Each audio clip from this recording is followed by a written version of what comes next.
పెద్దపల్లి మున్సిపాలిటీలో ఎమ్మెల్యే విజయ రమణారావు పర్యటించారు. పర్యటనలోనే పట్టణంలో పలు వార్డులలో ఇందిరమ్మ ఇళ్ల నిర్మాణానికి భూమి పూజ చేశారు. పలు వార్డులలో కలియ తిరుగుతూ స్థానిక సమస్యలను అడిగి తెలుసుకున్నారు. ఈ సందర్భంగా మాట్లాడుతూ పట్టణ పరిధిలో ఇందిరమ్మ ఇళ్ల నిర్మాణాలకు నేడు భూమి పూజ చేయడం జరిగిందన్నారు. రానున్న రోజుల్లో నియోజకవర్గ అభివృద్ధి కోసం 80 కోట్లతో ప్రణాళిక రూపొందించినట్లు తెలిపారు.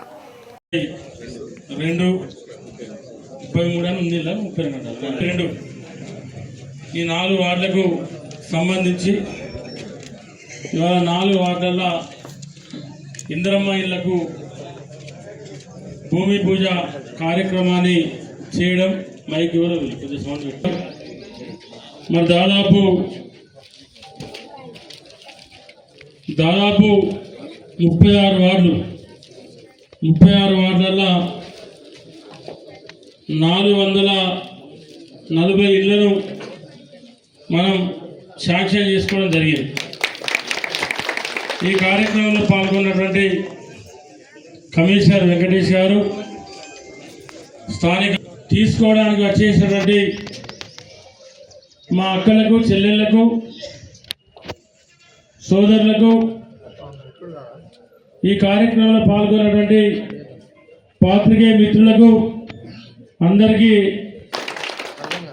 మరి వాళ్ళ మీరు చూసిండ్రు ఆనాటి ప్రభుత్వంలో మరి ఇదే పెద్దపల్లి పట్టణంలో 2014 ఎమ్మెల్యే ఎంపీ ఆ తర్వాత జరిగినటువంటి 2018-19 ఎమ్మెల్యే ఎంపీ ఆ తర్వాత జరిగినటువంటి మున్సిపల్ ఎన్నికలలో ఆ రోజు మీరు దాదాపు 5-6 సార్లు ఒకటే రాజకీయ పార్టీకి మీరు ఓట్లు వేయడం జరిగింది. కానీ మరి 10 ఏళ్ళు మిమ్మల్ని అరిచేతుల వైకుంఠం నుంచి కనీసం ఒక్క డబుల్ బెడ్రూమ్ ఇల్లు కూడా ఇవ్వలేదు. ఆనాటి అప్పటి ప్రభుత్వం ఆనాడు డబుల్ బెడ్రూమ్ ఇల్లు నిర్మాణం చేస్తాం, ఇంటికి అల్లుడెక్కడా, బిడ్డెక్కడా, కొడుకెక్కడా, కోడలెక్కడా, ఇవి దిక్కుమాల ఇల్లు, అగ్గిపెట్టంతున్నాయి, డబ్బంతున్నాయి, పండుకుంటే కాళ్ళు అవుతలా, తలకాయ ఈతలా, అసలు ఇవి ఇల్లేనా అని చెప్పి ఆనాడు మీకు మాయ మాటలు చెప్పి మిమ్మల్ని అందరినీ కూడా మోసం చేసి ఆనాడు మరి 5-6 సార్లు ఓట్లేసుకోవడం జరిగింది.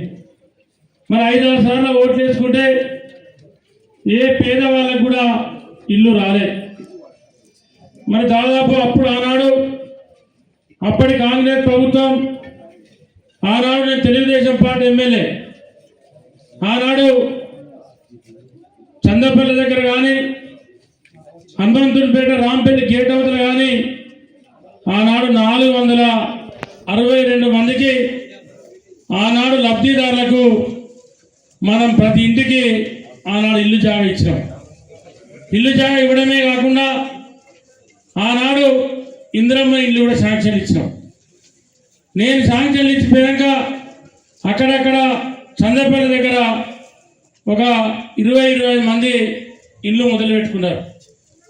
కొంతమంది బేస్మెంట్ అయినాయి, కొంతమందికి స్లాబ్ అయినాయి, కొంతమంది లెంటల్ లెవెల్ అయిపోయినాయి. మరి రకరకాలుగా ఆనాడు ప్రభుత్వం వచ్చిన తర్వాత మరి ఆ ఇళ్ళన్నీ ఆపేసి డబుల్ బెడ్రూమ్ ఇల్లు కట్టిస్తామని చెప్పి ఆనాడు కాంగ్రెస్ ప్రభుత్వం ఉన్నప్పుడు 2009-14 ఏదైతే పేదలకు జాగా ఇచ్చినామో, ఏదో అయితే ఇంటి అడుగు జాగా ఇచ్చినామో అదే జాగలో ఇవాళ డబుల్ బెడ్రూమ్ ఇల్లు నిర్మాణం చేపట్టింది. కానీ ఆ ఇల్లు పూర్తి కాలేదు. మళ్ళీ నేను వచ్చిన తర్వాత మరి ఆనాడు లబ్ధిదారులకు నేను ఎమ్మెల్యే గెలవక ముందే వాళ్ళకు హడావుడిగా మా డ్రా తీసి ఇల్లు కేటాయించడం జరిగింది. ఇవాళ పెద్దపల్లి పట్టణంలో ఆనాడు గడప గడపకు కాంగ్రెస్ పార్టీ ఇంటింటికి విద్యాన్ అనే కార్యక్రమంలో నేను దాదాపు 80% వార్డులు ఆనాడు నడిచి తిరగడం జరిగింది. చాలా మంది పేదలను చూసినా, ఇల్లు లేని వాళ్ళని చూసినా, ఇల్లు కిరాయికి ఉన్న వాళ్ళని చూసినాం. రకరకాల కుటుంబాలు మరి ఇవాళ మన పెద్దపల్లి పట్టణంలో ఉన్నాయి. ఇవాళ 441 ఇల్లు మరి పేదలకు డ్రా తీస్తే నాకు తెలిసి ఈ రోజు వరకు దాదాపు 200 ఇళ్లకు ఈ రోజు వరకు ఎవరు రాలే. ఆనాడు నేను వచ్చే వరకు డ్రైన్ లేదు, రోడ్లు లేవు, శానిటేషన్ లేదు, ఏదీ లేదు. మళ్ళీ డ్రింకింగ్ తాగునీటి సమస్య ఉంది.